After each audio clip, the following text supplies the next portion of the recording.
I showed up at the restaurant for my parents' 30th anniversary, only to find my whole family had already finished dinner without me.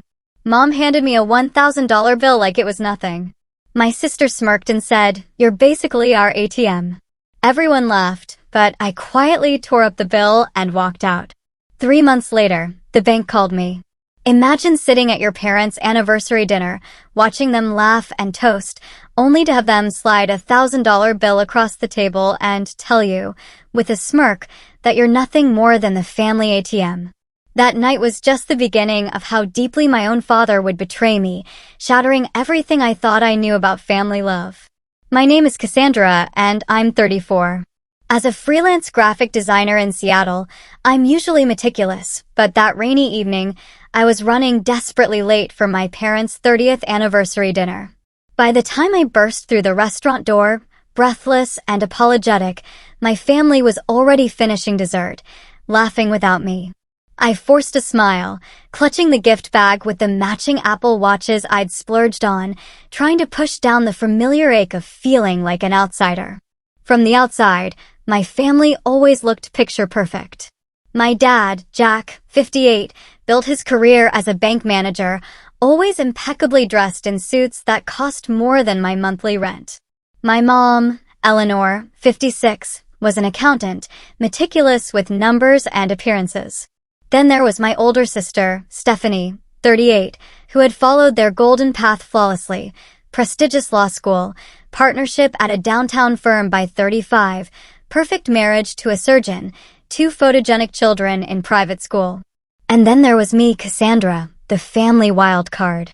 I chose art school instead of business or law, became a freelance graphic designer, not a corporate climber. My income fluctuated, sometimes feast, sometimes famine, but I was building a reputation, supporting myself comfortably in my charming Capitol Hill apartment. Family dinners growing up always revolved around achievement and comparison. Stephanie's straight A's, her debate team victories, her scholarship offers, they were the main course. My B+ in math would get a disappointed sigh and the inevitable, "Why can't you be more like your sister?" My creative achievements, like winning school art competitions or getting designs featured in local exhibitions, were dismissed as cute hobbies. "Art is wonderful, darling," my mother would say, patting my hand, "but you need something stable to fall back on." Everything changed 3 years ago. I bought a lottery ticket on a whim, something I rarely did, and to my absolute shock, I won $200,000. It wasn't enough to retire, but it was enough to clear my student loans, build a solid emergency fund, and invest in better equipment for my business.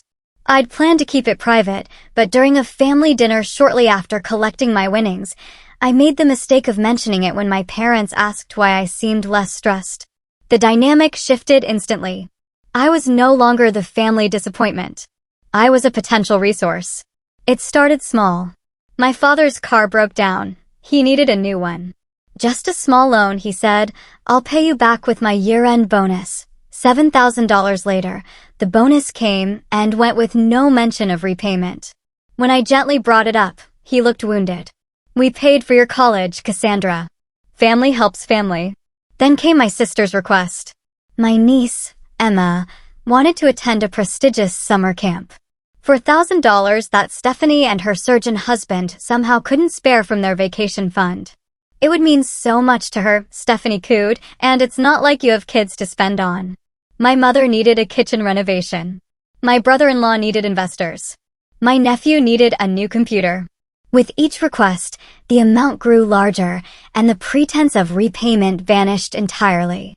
Any hesitation on my part was met with guilt trips about family loyalty or reminders of how I had gotten lucky while they had worked hard. The most painful part wasn't the money itself. It was how clearly conditional their affection had become. Before the lottery, I received obligatory birthday calls and occasional invitations. After, I was suddenly included in weekly dinners, group texts, invited on family vacations that I was subtly expected to subsidize. Yet, despite opening my wallet repeatedly, I never felt truly welcomed or valued. Comments like, "Well, it's not like you have a family to support," or "At least your money is going to good use through us," were common. My professional milestones were overshadowed by my nephew's soccer trophies. Still, I craved their approval. So, when my parents' 30th anniversary approached, I saw it as an opportunity to reconnect. I spent weeks researching the perfect gift, matching Apple Watches, engraved with their wedding date, preloaded with fitness apps. I wrapped them beautifully, wrote heartfelt cards, even practiced a toast. I bought a new, sophisticated navy blue dress. I felt confident, hopeful that this milestone might mark a new chapter. As I left my apartment that evening, I felt genuinely excited. Despite our complicated history, they were still my family, and I loved them. I wanted to honor the family they had created, even with its flaws. What should have been a 20-minute drive turned into a nightmare. Seattle's notorious traffic was exacerbated by a sudden downpour. I was already 15 minutes late when I hit a 3-car pileup that stopped Aurora Avenue completely. Police lights flashed. I desperately called my mother, then my father, then Stephanie. Straight to voicemail, all of them. I texted the family group chat, stuck in traffic due to accident. Will be late but on my way. Delivered, but unread. By the time I finally arrived, I was nearly an hour late. The maitre d' gave me a sympathetic smile. The Williams party? Lakeside private room. They've already been served the main course. My heart sank. When I entered the private dining room, it felt like walking into a party I hadn't been invited to. Everyone was there. My parents at the head, Stephanie and Daniel, my niece and nephew, even my aunt and uncle. 8 places had been set, one for me, but no one had waited. They were all laughing, forks clinking against plates of nearly finished dessert. My father was pouring more wine. No one noticed me for several long seconds. It was my nephew who spotted me first. "Oh, Aunt Cassie is here," he said without much enthusiasm, barely looking up from his chocolate cake. Heads turned. My mother's expression shifted from laughter to a cool acknowledgement. "Well, look who finally decided to join us. We thought you might not come at all." "No, glad you made it. No, we were worried about you." Just a subtle accusation that cut deeper than any outright criticism. "There was an accident on Aurora," I explained, still awkwardly holding my gift bag. I tried calling everyone. My sister shrugged. We were enjoying ourselves. Phones away during family dinner. Remember Dad's rule. A rule I knew that only applied when convenient. I'd seen Stephanie checking work emails during countless family meals. My father waved a hand at the empty chair. "Sit down. We'll see if the kitchen can make you something."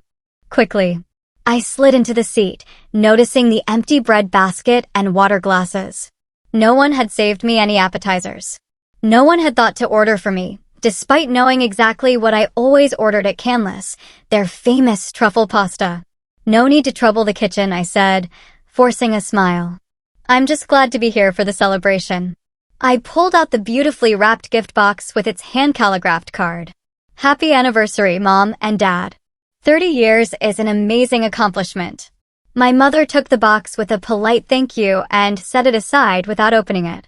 My aunt, sensing the awkwardness, suggested, "Shouldn't we open Cassandra's gift?" "Oh, of course," my mother said, as if it had slipped her mind. She unwrapped it carefully. When she opened the box to reveal the 2 Apple Watches, there was a moment of genuine appreciation. "These are very nice," my father commented, picking one up. "They're the newest models," I explained eagerly. "I got them engraved on the back with your wedding date, and they're already set up with your favorite fitness tracking app." "That's thoughtful," my mother said, but quickly closed the box and set it aside. Neither of them tried the watches on. The moment passed so quickly, I wondered if I'd imagined their brief interest. "Wait until you see what Stephanie and Daniel got them," my niece piped up, at 11 years old, already a master of redirecting attention. Stephanie smiled smugly as she handed our parents an envelope. Inside were documents for a week-long, all-expenses-paid trip to Hawaii, first-class airfare, beachfront suite at the Four Seasons. "We know how much you both love Maui," Stephanie said, "and you deserve to be pampered." The reaction was immediate and effusive. My mother actually teared up, hugging Stephanie and Daniel.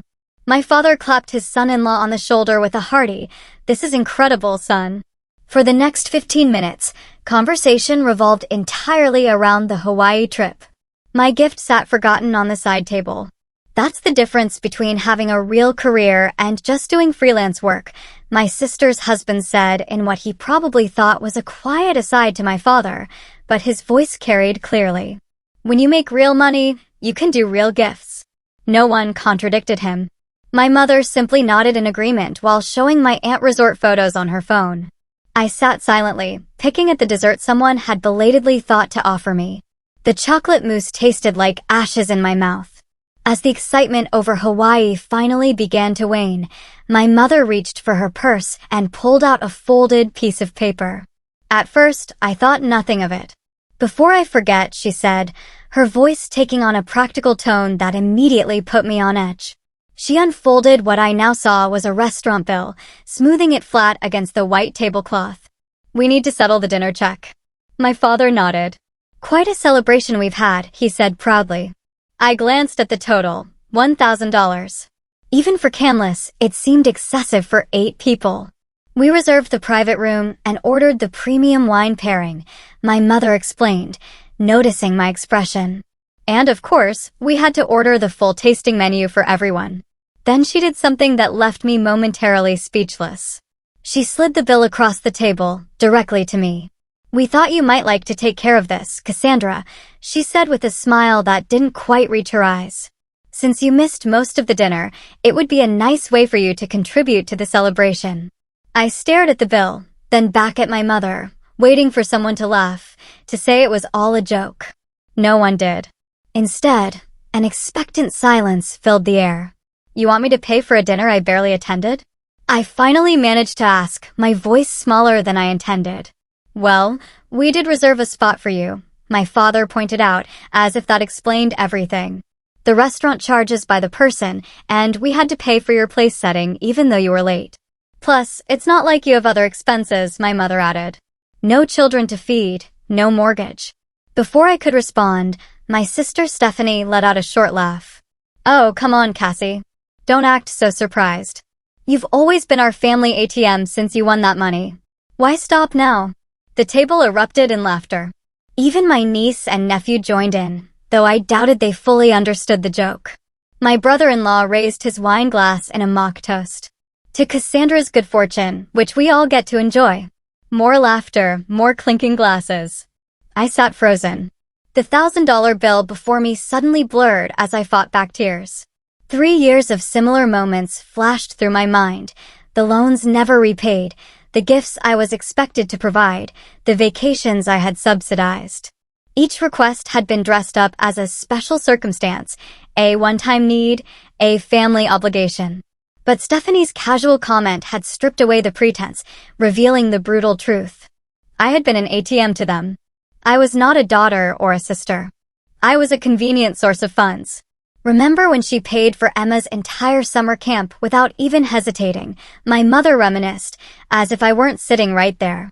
$8,000 for 6 weeks. And the new roof for the lake house last year, my father added. That was what, $15,000? $22,000, I corrected quietly, but no one seemed to hear me. Oh, and remember Christmas?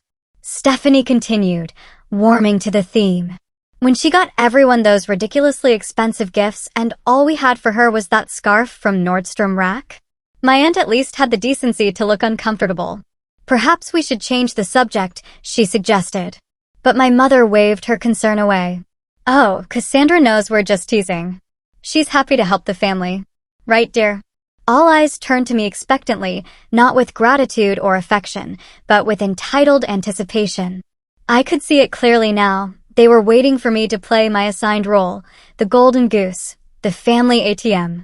I looked down at the $1,000 bill again, seeing it not just as a dinner check, but as a symbol of our entire relationship. They had been dining out on my generosity, both literally and figuratively, for years. And for what? Not for love or respect or true inclusion. Just for what I could provide. The realization hit me with physical force, like a punch to the chest. I had been buying their affection, and they had been selling me a counterfeit version of family love. Is that what I am to all of you? I asked, my voice steady despite the storm of emotions inside me. Just an ATM? There was an awkward pause before my father attempted damage control. Now, Cassandra, no one thinks of you that way. We're family. We support each other. Support each other? I repeated. When was the last time any of you supported me? When I landed the Microsoft contract last year, did anyone even remember to congratulate me the next day? When I was sick with pneumonia last winter, did anyone bring me soup or check on me? Silence descended over the table.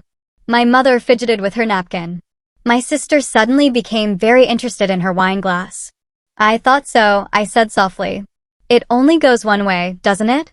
My brother-in-law cleared his throat. Look, if you're having money problems, just say so. No need to make a scene. That comment, with its complete misunderstanding of my point, was the final straw. I wasn't angry about the money itself. I was heartbroken about what it represented, a family that valued me only for what I could give them, not for who I was. The silence that followed stretched for what felt like minutes. I could feel everyone's eyes on me, waiting to see how I would respond. Would I back down as I always had? Would I write the check with a forced smile to keep the peace? In that moment, something shifted inside me. A lifetime of seeking approval, of trying to earn love through generosity, of accepting scraps of affection in return for substantial financial support, all crystallized into a single, clarifying thought. I deserved better than this. With deliberate calm, I picked up the $1,000 bill. My mother's expression relaxed slightly, assuming I was about to reach for my purse. Instead, I held the paper between both hands and slowly, methodically, began to tear it into pieces. The sound of ripping paper cut through the silence like a knife, first in half, then quarters, then smaller and smaller, until confetti-sized pieces fluttered onto the pristine white tablecloth. My mother gasped. Cassandra, what do you think you're doing? I looked her directly in the eyes. Have you lost your mind? My father demanded, his face flushing with anger. That bill needs to be paid. Then pay it yourselves, I replied, my voice steady and clear. I'm done being the family bank. I stood up, smoothing down my dress with hands that were surprisingly steady despite my racing heart. For 3 years, I have given and given. Money for renovations, money for vacations, money for cars and camps and college funds. Did any of you ever say thank you? Did anyone ever offer to pay me back? Did anyone even acknowledge that these were not obligations, but gifts from someone who hoped it might make you finally see her as worthy of your love? My sister rolled her eyes. Oh, please, don't be so dramatic. We're family. Of course, we love you. Do you, Stephanie? I countered. When was the last time you called me just to talk, not to ask for something? When was the last time any of you showed interest in my life, my work, my achievements? We're busy people, my mother said defensively. We have responsibilities, careers, children, and I don't. I cut her off. My time, my work, my life is less valuable because I chose a different path. I have supported this family financially for years. I helped pay for Emma's braces when your insurance wouldn't cover the full amount. I covered the deposit when Dad's car broke down. I bought you that diamond bracelet for your birthday last year, Mom. The one you're wearing right now. Not because I had to, but because I wanted to make you happy. My mother's hand instinctively went to the tennis bracelet on her wrist, a $14,000 gift I had saved for months to buy her. If we're truly family, if we truly support each other, then why am I the only one giving? Why is my worth to this family measured only by what I can provide financially? My nephew looked confused. But Aunt Cassie, you have all that lottery money. You're rich. I was never rich, Charlie, I said gently. $200,000 is a lot, but it's not unlimited wealth. And most of what I had left went to all of you. My father's expression shifted from anger to calculation. If you're having money problems, you should have said something. We could have been more considerate. That response told me everything I needed to know. Not, we value you regardless of money. But we would have asked for less if we knew the well was running dry. This is not about whether I can afford it, I said, picking up my purse. This is about respect, about being valued for who I am, not what I can give. And clearly, that's not happening here. My sister scoffed. You're being ridiculously sensitive. It was just a joke about the ATM thing. Was it, Stephanie? Because from where I'm standing, it feels like the most honest anyone has been with me in years. I reached into my purse and pulled out my wallet. I extracted $300 in cash, more than covering what would have been my portion of the meal had I actually been present to eat it, and placed it on the table. This covers my share. The rest is on all of you. Consider it the first boundary of many I will be setting from now on. My mother's face crumpled in what looked like genuine distress. Cassandra, please. It's our anniversary. Don't ruin this special night. For a moment, I felt the familiar pull of guilt, the ingrained need to please, to make peace, to put everyone else's feelings above my own. But then I remembered how they had started dinner without me, how they had dismissed my gift, how they had laughed at my expense. I think the night was ruined long before I got here, I said quietly. Happy anniversary. I hope the next 30 years bring you wisdom to match your longevity. With that, I turned and walked toward the door. My father called after me, his voice sharp with authority. Cassandra Williams, you get back here right now. We are not finished discussing this.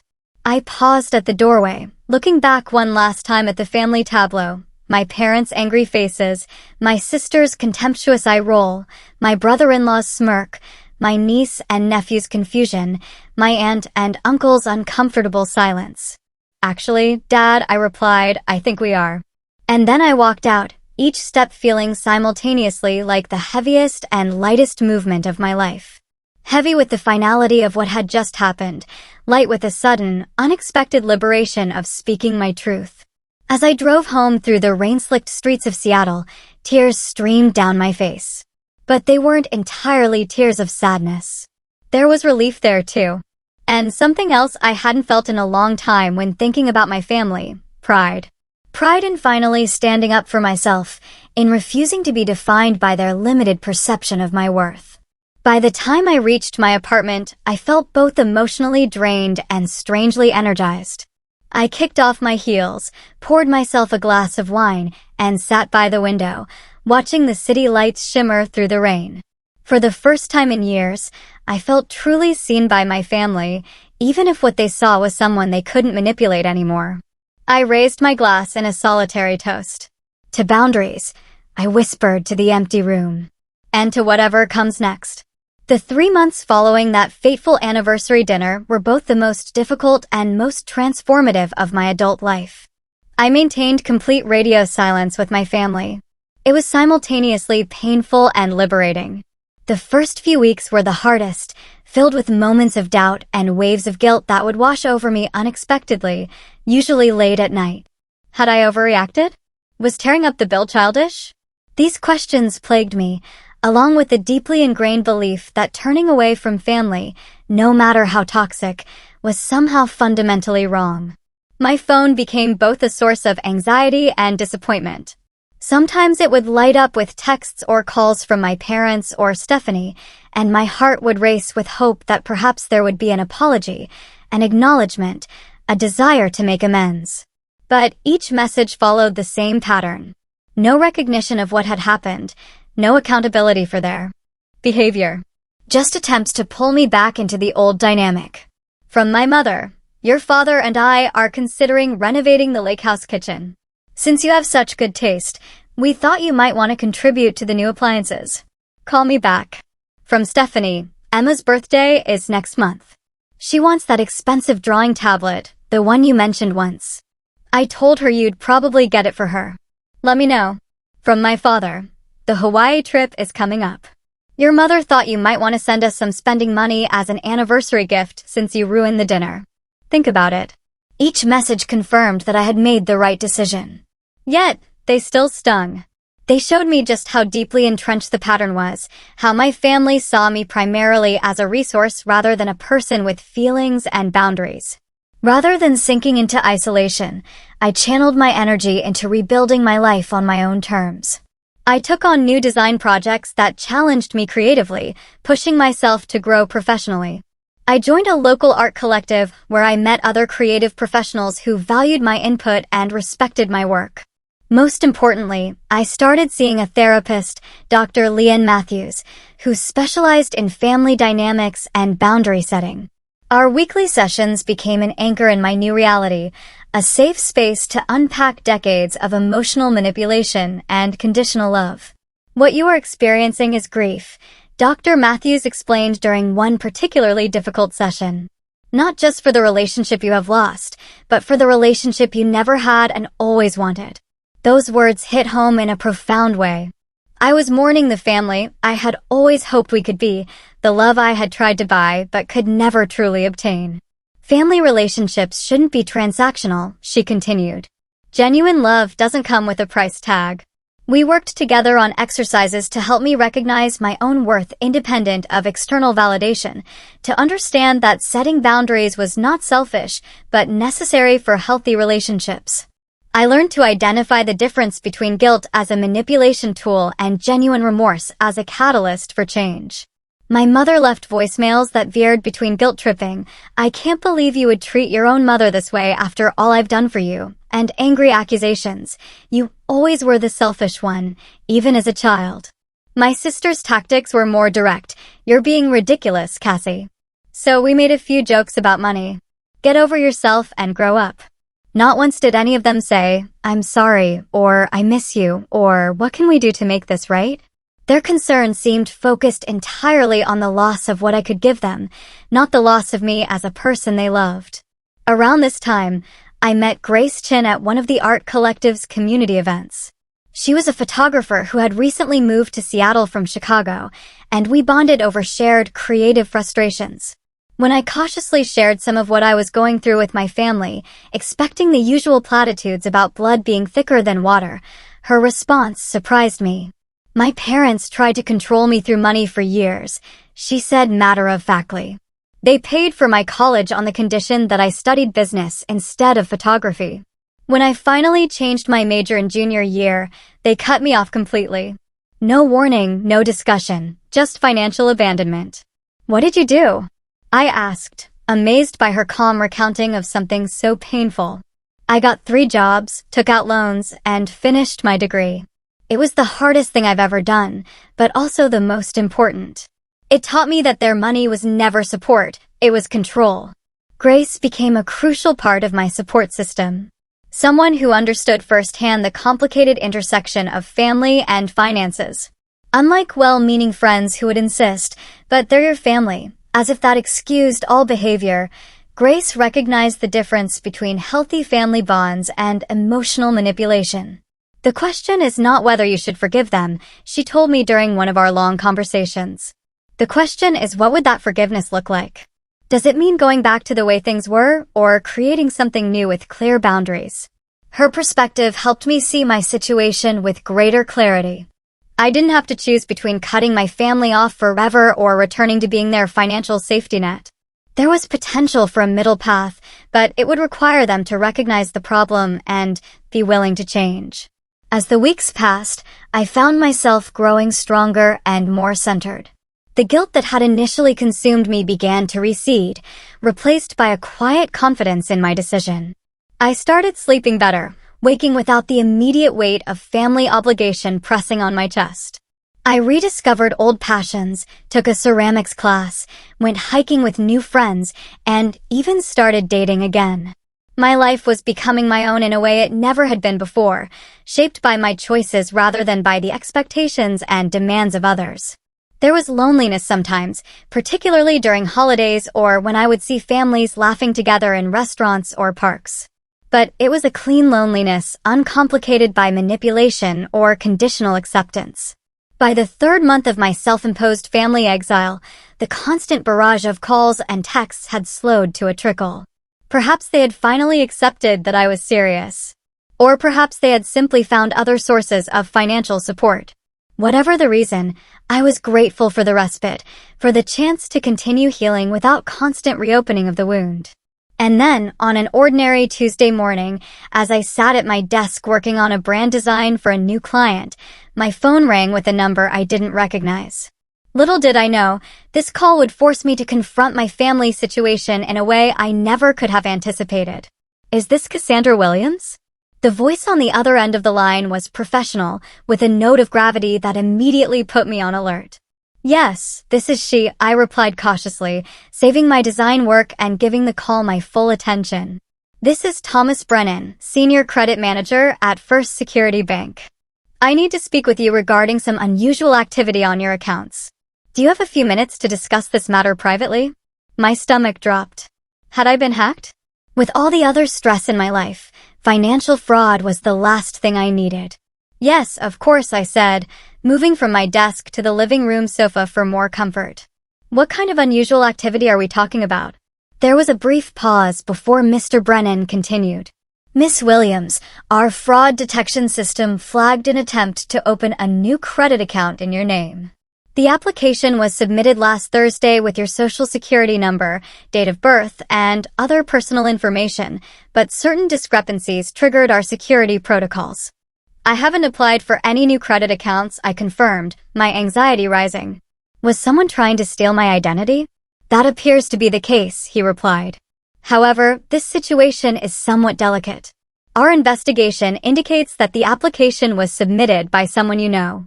The primary applicant was listed as Jack Williams, with you as a co-authorized user, but the signature purporting to be yours failed our verification process. The room seemed to tilt sideways as the implication of his words sank in. Jack Williams, that's my father. Yes, Mr. Brennan confirmed, his tone softening slightly. I am sorry to be the bearer of this news, Miss Williams, but it appears that your father attempted to open a joint credit line with a $25,000 limit using your personal information without your authorization. When we called the contact number on the application to verify some details, the individual identifying himself as Jack Williams became agitated and insisted the application was legitimate. I pressed my fingertips against my closed eyelids, trying to process this information. My own father had attempted to commit identity theft against me. The betrayal cut deeper than I could have imagined. The application included copies of what appeared to be your driver's license and social security card, Mr. Brennan continued. May I ask if you have provided these documents to your father recently, or if he would have access to them? I thought back to the last time I had visited my parents' home months before the anniversary dinner. I had needed to complete some insurance paperwork and had brought my document folder with me, leaving it briefly unattended in the study while I helped my mother in the kitchen. Had my father taken that opportunity to make copies? The thought made me physically ill. No, I said firmly. I did not provide those documents or authorize him to use my information in any way. Mr. Brennan's voice took on a more formal tone. Miss Williams, I need to inform you that what your father attempted constitutes identity theft, which is a criminal offense. As the potential victim, you have several options. We have already flagged this as fraudulent in our system and denied the application. But you may wish to file a police report, particularly to protect yourself from any further attempts. Has he done this before? I asked, suddenly wondering if this was the first attempt or merely the first time he had been caught. There was a telling pause. I cannot discuss specific details of other applications due to privacy regulations, Mr. Brennan said carefully. However, I can tell you that our system shows previous credit inquiries in your name from several different financial institutions over the past 2 months. The implications were clear. This was not a one-time desperate act, but a pattern of behavior. My father had been systematically trying to use my identity to access credit, likely since I had cut off contact after the anniversary dinner. What do I need to do to protect myself? I asked, reaching for a notepad. Mr. Brennan was thorough and compassionate as he outlined the steps. Place a fraud alert on my credit reports, consider a credit freeze, monitor my accounts closely, change passwords, and consider filing a police report. He even offered to connect me with the bank's identity theft response team for additional support. As we neared the end of the conversation, he hesitated before adding, Miss Williams, I hope you don't mind me saying this, but we see these situations more often than people realize when they involve family members. They can be particularly complicated emotionally. Please do not hesitate to reach out if you need any assistance navigating this process. After thanking him and ending the call, I sat motionless on my sofa. The notepad of security steps clutched in my hand. The afternoon sun streamed through my windows, casting everything in a golden light that felt at odds with the darkness of what I had just learned. My own father had not just tried to take advantage of my generosity. He had crossed the line into criminal behavior. Had he always seen me this way, as a resource to be exploited? Was there ever genuine love there? Or had it always been conditional? I thought about the potential consequences of filing a police report. My father could face criminal charges. It could tear what remained of my family apart. Yet, not filing a report left me vulnerable to future attempts and sent the message that his behavior was somehow acceptable. The hardest part was acknowledging that this was not a momentary lapse in judgment on my father's part. The multiple credit inquiries Mr. Brennan had alluded to suggested a calculated, ongoing effort. This realization transformed my pain into something sharper, more defined. This was not just about money anymore. It was about a fundamental breach of trust from someone who should have protected me. I picked up my phone again, not to call the police, but to call Dr. Matthews. I needed guidance before making such a significant decision. As the phone rang, I looked at the collection of family photos I still had displayed on my bookshelf. Holidays, graduations, vacations, moments that I had treasured as evidence of family bonds that now seemed as fraudulent as my father's credit application.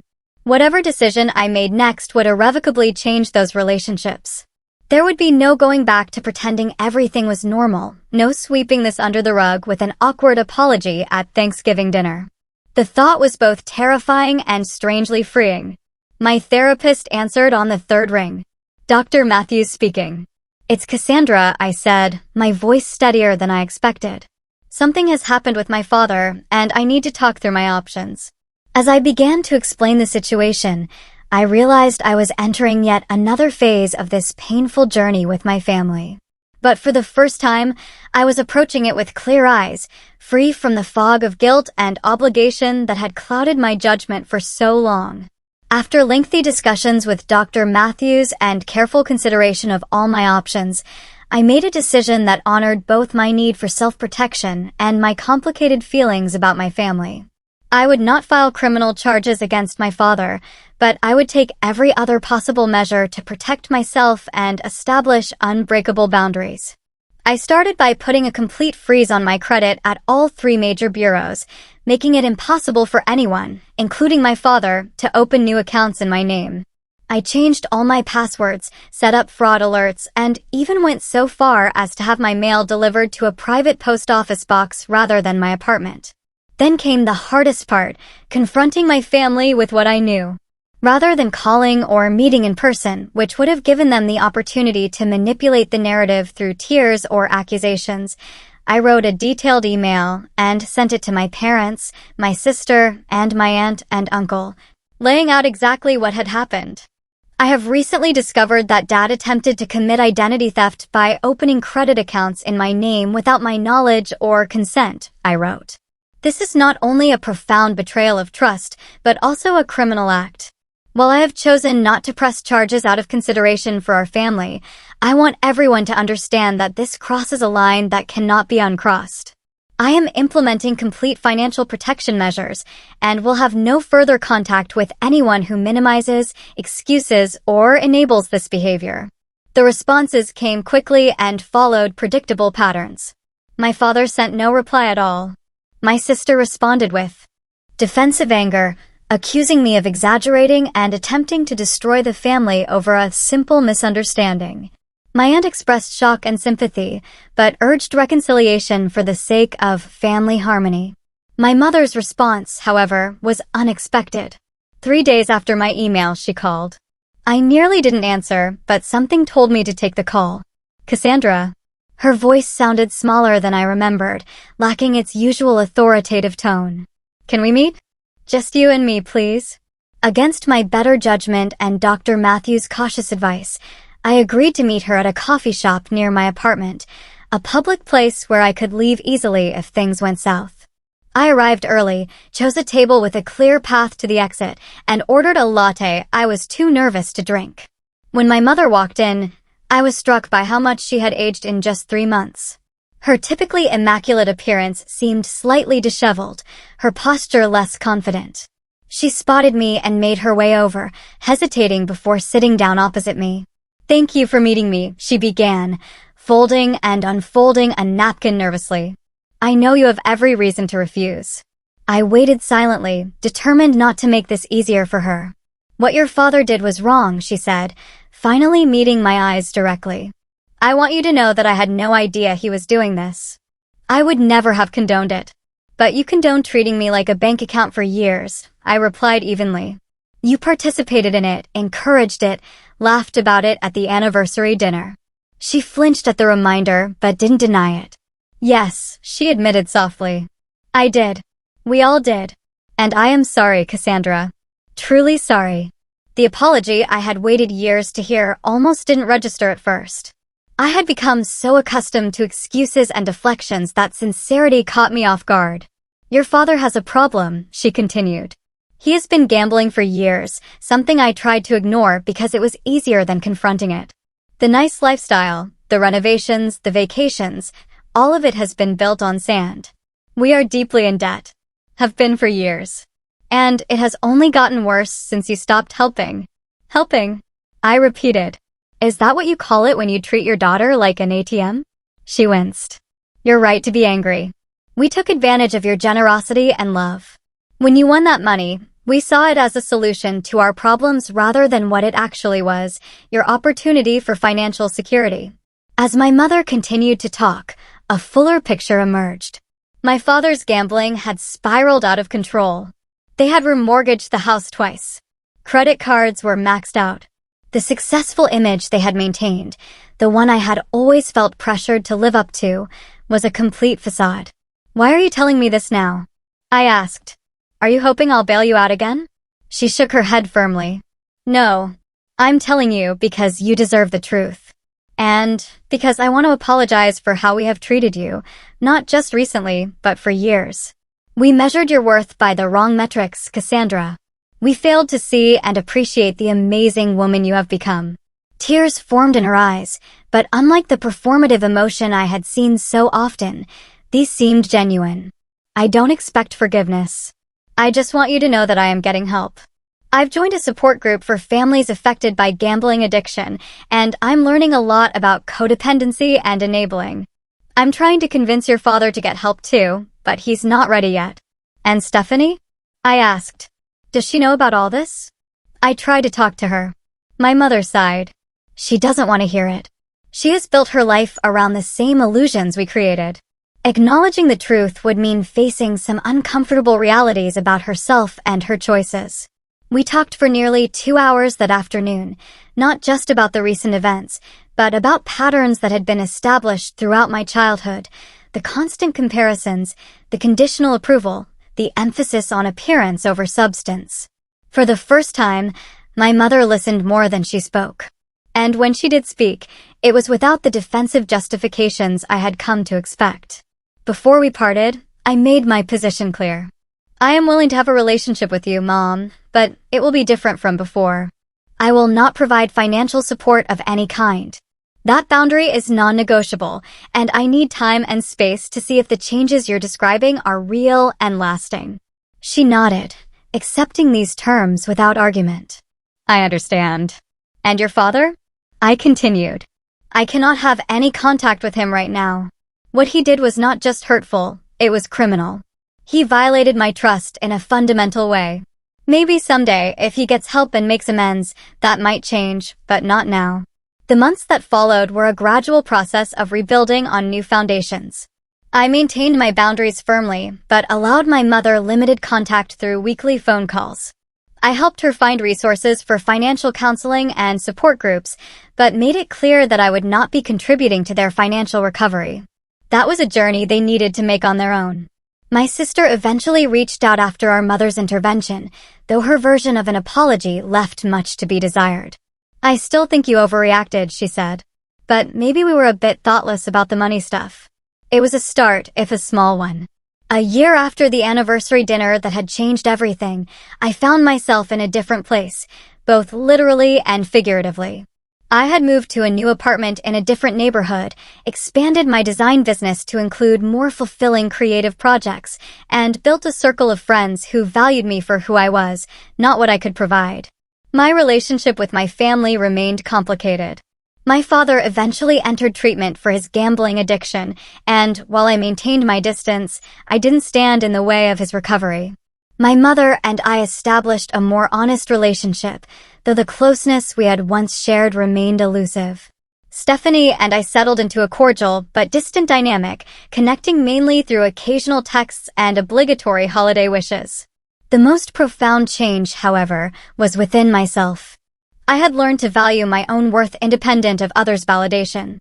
I had discovered that setting boundaries was not an act of cruelty, but an act of self-respect. I had found that family could be defined by choice and quality of connection rather than merely by blood. On the anniversary of that fateful dinner, I took myself out to a nice restaurant, sat at a table for one, and ordered exactly what I wanted. As I raised a glass of champagne in a solitary toast, I reflected on the painful but necessary journey of the past year and the wisdom it had brought me. True love, I had learned, never comes with a price tag. It cannot be bought or sold. It exists in the respect we show for each other's autonomy, in the support we offer without expectation of return, in the joy we take in each other's authentic self-expression. Money may buy influence, compliance, or the appearance of affection, but it cannot purchase genuine love or respect. I had also discovered that sometimes the healthiest love we can offer, both to ourselves and others, is the courage to say no to harmful patterns.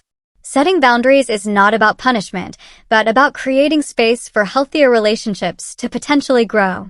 And perhaps most importantly, I had learned that my value was inherent, not earned through achievement or financial provision or conformity to others' expectations. I was enough just as I was.